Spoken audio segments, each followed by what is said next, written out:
Today's episode mga kapatid, ito marami tayong matututunan dito, lalo na yung mga baguhan sa pag-uukay.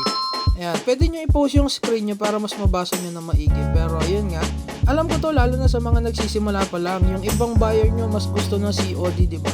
Kasi nasa point pa lang kayo nang nagpapakilala kayo. So lahat ng pabor ay gagawin nyo. Ito, sobrang lupit na ito. Isipin nyo yung item 600 lang, pero ang papaabunuhan niya kay rider ay 1.8 daw. Tapos yung 1.250 sa kanya, ayun yung magiging tubo niya. Dahil kinabahan ako, nag-research muna ako ng account niya, pangalan niya sa Facebook.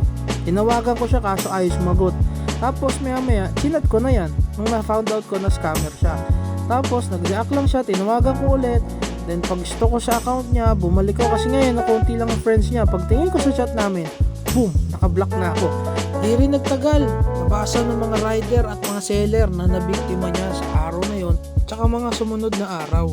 Nakakalungkot lang kasi napakahirap ng buhay kalsada dahil dinanas ko yan. Tapos may mga tao pa ring mapanglamang. Tignan nyo ha, wala siyang profile. Pag ganyan, kabahan na kayo agad. Basta pag magpapa-COD kayo, isipin nyo rin yung rider bukod sa seller. Kasi yung rider, kawawa dyan. Pag naabala siya kasi yung stress at yung pagod, magbabagsakan na yan. Kaya dapat kung magpapa-COD kayo, much better nyan talaga. Ang isipin nyo dyan muna yung rider. Kasi yung rider talaga maabala dyan. Kaya kung kaya nyo magpa-DP maski 100, mas okay yun. Pag may ibang tanong pa kayo, mag-comment lang kayo dyan sa baba. So paano? Bukas ulit. Follow ka na kung di ka pa nakapag-follow.